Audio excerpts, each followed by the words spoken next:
Eu sou humano e, portanto, nada do que é humano me é estranho. Assim falava o poeta e dramaturgo romano Terêncio, e assim falo eu, Flávio Ricardo Vassoler, escritor, professor, youtuber e nômade, fiel como os pássaros migratórios. E hoje, em mais um vídeo de leitura literário-filosófica aqui do meu canal do YouTube, Flávio Ricardo Vassoler, eu trago para vocês fragmentos, na verdade, aforismos, de uma das grandes obras que eu já li ao longo dos meus 39 anos. O livro Mínima Moralia, do grande pensador alemão Theodor Adorno, esse expoente máximo da assim chamada Escola de Frankfurt, a teoria crítica da sociedade. Sem mais então, passemos a palavra a Theodor Adorno para que ele nos conte, nos traga alguns aforismos de Mínima Moralia. Obra escrita, gente, em meio à Segunda Guerra Mundial. Adorno havia saído da Alemanha, né, do horror da Alemanha dominada por Adolf Hitler, e havia se exilado nos Estados Unidos. Vamos lá então a aforismos de Mínima Moralia. Um aforismo chamado para Marcel Proust, grande escritor francês Marcel Proust. A ocupação com coisas espirituais tornou-se, entre mentes, ela própria uma atividade prática, um negócio marcado pela rígida divisão do trabalho, com ramificações e números clausos.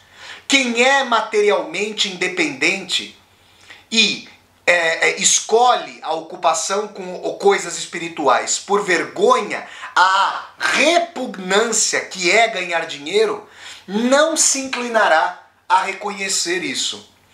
Por isso é penalizado. Ele não é um professional. Na hierarquia dos concorrentes, sua posição é a de um diletante.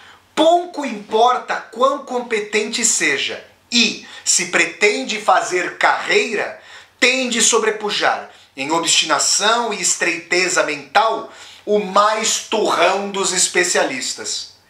A departamentalização do espírito é um meio de eliminar este último, o espírito, onde ele não é exercido ex officio, por incumbência. Zela-se assim pela ordem. Uns têm que se conformar porque, de outro modo, não podem viver.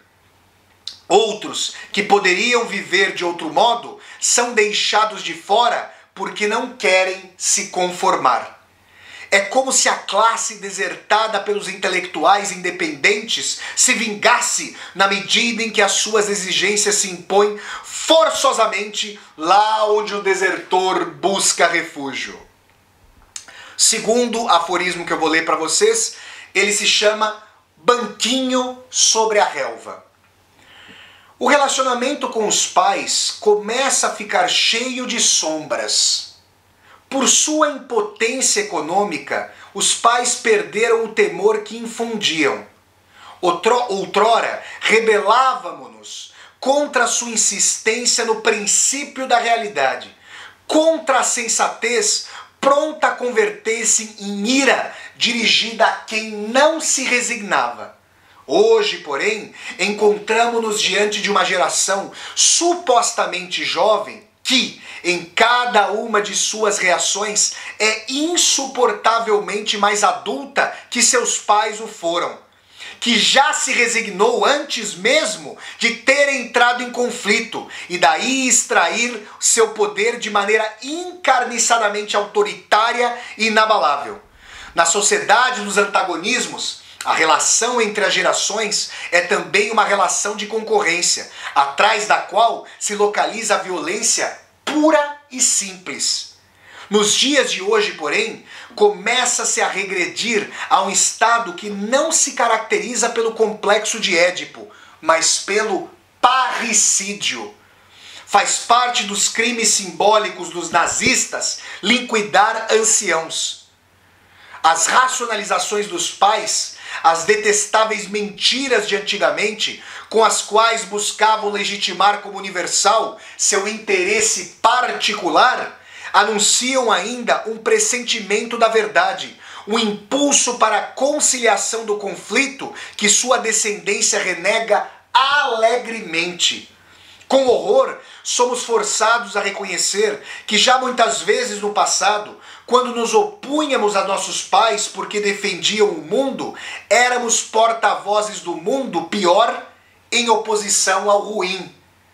Tentativas apolíticas de evadir-se da família burguesa só nos levam, no mais das vezes, a nos enredar ainda mais profundamente em suas malhas e, em certas ocasiões, tudo leva a crer que a malfadada célula da sociedade, a família, seria também a célula protetora da intransigente vontade de uma outra sociedade.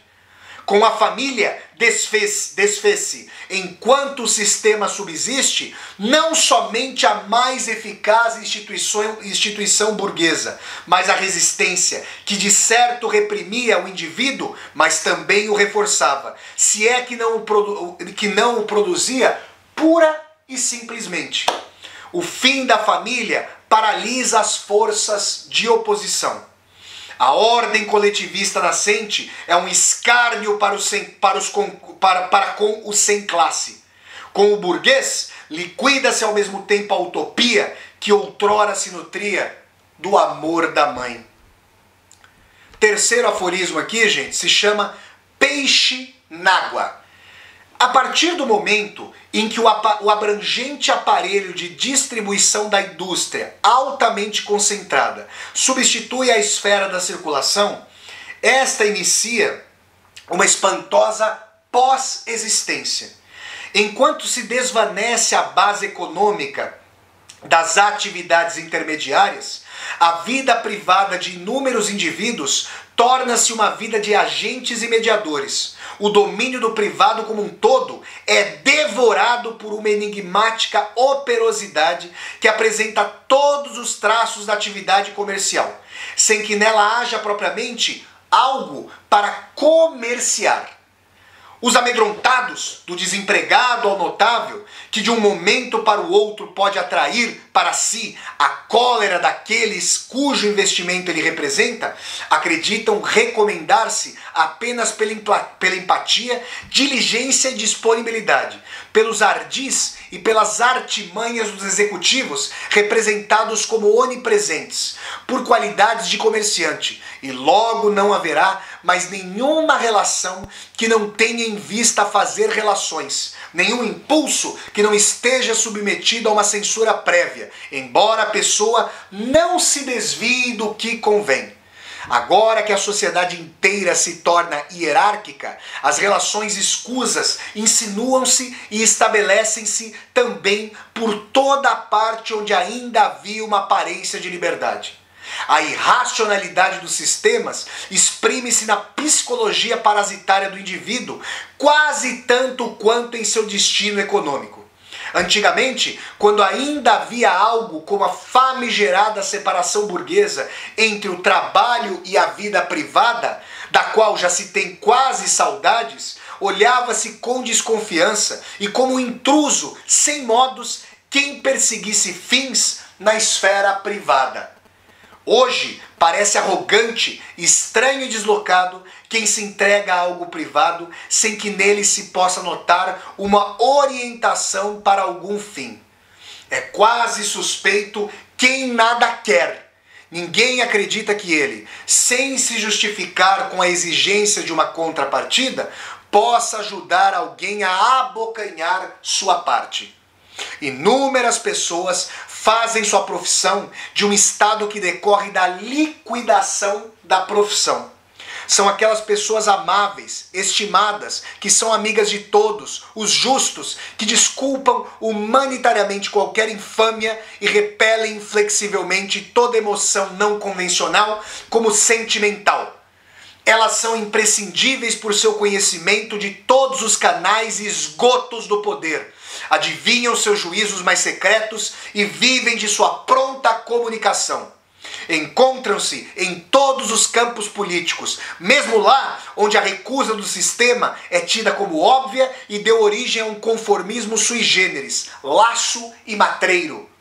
Frequentemente seduzem por uma certa bondade, uma compassiva participação na vida dos outros. Altruísmo por especulação. São espertas, bem-humoradas, sensíveis e capazes de reagir. Elas poliram o velho espírito de negociante com as últimas novidades da psicologia. De tudo são capazes, até mesmo de amar, conquanto sempre deslealmente. Elas não enganam por instinto, e sim por princípio. A si mesmas avaliam como lucro, que a nenhum outro concedem. Ao espírito vinculam-nos uma afinidade eletiva. E o ódio? São uma tentação para os meditativos, mas também são os piores inimigos destes. Pois são aquelas pessoas que sutilmente conquistam e arruinam os últimos refúgios da resistência. As horas que ficam livres das exigências da maquinaria. Seu individualismo tardio envenena o que porventura ainda restou do indivíduo. O próximo aforismo se chama Última Clareza. No necrológio de um homem de negócios, lia-se: a largueza de sua consciência rivalizava com a bondade de seu coração. O deslize cometido pelos enlutados parentes e amigos, na linguagem solene, que se reserva para tais ocasiões, a involuntária admissão de que o bondoso falecido era inescrupuloso, remete o cortejo fúnebre pelo caminho mais curto ao país da verdade.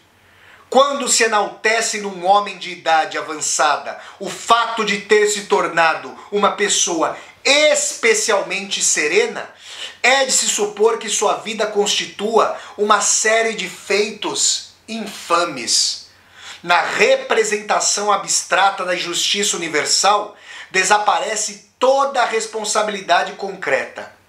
O canalha emprega de tal modo como se isso tivesse ocorrido precisamente a ele. Se você soubesse, meu jovem, como é a vida. Mais um aforismo que se chama Isso é bonito da sua parte, senhor doutor. Não há mais nada de inofensivo. As pequenas alegrias, as manifestações da vida que parecem excluídas da responsabilidade do pensamento, não possuem um só aspecto de teimosa tolice, de um impiedoso não querer ver, mas se colocam de imediato a serviço do que lhes é mais contrário. Não há mais beleza nem consolo algum fora do olhar que se volta para o horrível. A ele resiste e diante dele sustenta, com implacável consciência da negatividade, a possibilidade de algo melhor. É de bom alvitre desconfiar de tudo que é ingênuo, descontraído, de todo descuidar-se que envolva condescendência em relação à prepotência do que existe. A própria sociabilidade é participação na injustiça, na medida em que finge ser esse mundo morto, um mundo no qual ainda podemos conversar uns com os outros. E a palavra solta, sociável, contribui para perpetuar o silêncio, na medida em que as concessões feitas ao interlocutor o humilham de novo na pessoa que fala. O princípio mau, que sempre esteve escondido na afabilidade, desenvolve-se no espírito igualitário em direção à sua plena bestialidade. Ajustando-nos à fraqueza dos oprimidos, confirmamos nessa fraqueza o pressuposto da dominação e desenvolvemos nós próprios a medida da grosseria, obtusidade e brutalidade necessárias para o exercício da dominação. Quando, na fase mais recente, o gesto de condescendência desaparece e só o ajustamento se torna visível, e então precisamente nessa completa ofuscação do poder que a relação de classe disfarçada se impõe da maneira mais implacável, Para o intelectual, a solidão inviolável é a única forma em que ele ainda é capaz de dar provas de solidariedade. Repito isso aqui. Para o intelectual, a solidão inviolável é a única forma em que ele ainda é capaz de dar provas de solidariedade.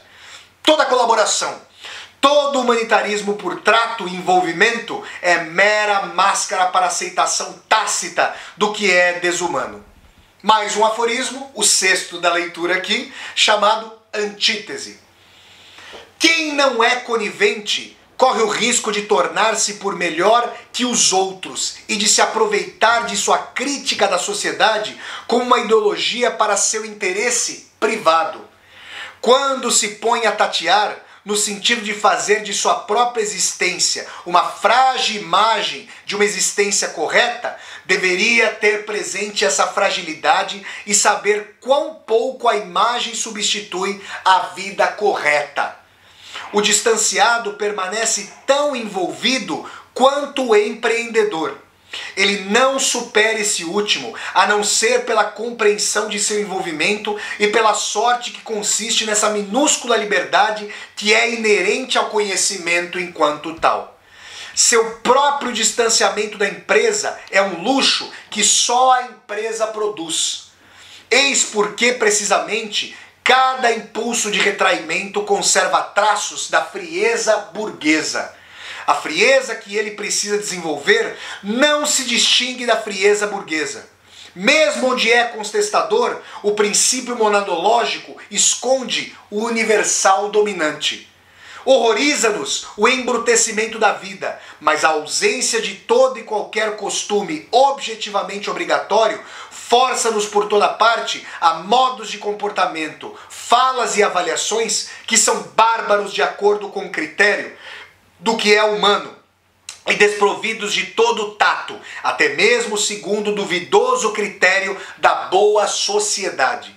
Com a dissolução do liberalismo, o princípio propriamente burguês, a concorrência, não foi superado, e sim passou da objetividade do processo social para a constituição interna dos átomos que colidem e se aglomeram. Passou, por assim dizer, para a antropologia. A sujeição da vida ao processo produtivo impõe de maneira humilhante a cada um algo do isolamento e da solidão que somos tentados a considerar como objeto de nossa superior escolha. Que cada indivíduo se julgue seu interesse particular melhor do que todos os demais é uma componente tão antiga da ideologia burguesa quanto o fato de que ele avalia os outros, compreendidos como comunidade de todos os cientes, como melhores do que ele próprio. Desde a abdicação da antiga burguesia, ambos os aspectos seguem vivendo no espírito dos intelectuais, que são ao mesmo tempo os últimos inimigos dos burgueses e os últimos burgueses. A existência privada que anseia dar-se uma aparência de existência humanamente digna trai de imediato essa última, na medida em que a semelhança é subtraída à realização universal, a qual, todavia, mais do que nunca tem necessidade de uma reflexão independente. Não há como sair dessa situação de enredamento. A última coisa que pode ser justificada é a recusa da má utilização ideológica da própria existência. E, de resto, conduzir-se em privado tão modesta, discreta e despretensiosamente quanto a muito exige não mais a boa educação, mas antes a vergonha de ter ainda no inferno o ar para respirar. Pessoal, esses foram aforismos formidáveis da obra Mínima Moralia, do grande pensador alemão Theodor Adorno, filósofo ligado à assim chamada Escola de Frankfurt, a teoria crítica da sociedade. Se vocês gostaram de mais esse vídeo de leitura literário-filosófica aqui do meu canal do YouTube, eu peço que vocês deem um like no vídeo, curtam o vídeo, disseminem esse vídeo pelas redes sociais, para que nós possamos chegar cada vez mais e mais pessoas. Se você está chegando ao canal pela primeira vez, seja muito bem-vinda e bem-vindo. Eu peço que você se inscreva aqui no canal, toque a sinetinha para poder receber as notificações e deixe aqui embaixo desse vídeo o seu comentário para que nós possamos conversar. E mais, aqui embaixo desse vídeo você vai encontrar uma tecla chamada Seja Membro. Se você gosta dos meus vídeos de leitura literário-filosófica, das aulas ao vivo, das resenhas de livros e das resenhas de filmes, considere a possibilidade de se tornar um membro ou uma membro humanista aqui do canal e, segundo sua situação financeira, apoiar este projeto de universidade aberta no YouTube. É só clicar nessa tecla Seja Membro e escolher a sua faixa aí de membro humanista para apoiar este canal. Então é isso, gente. Até a próxima leitura literário-filosófica, pessoal, e tchau, tchau!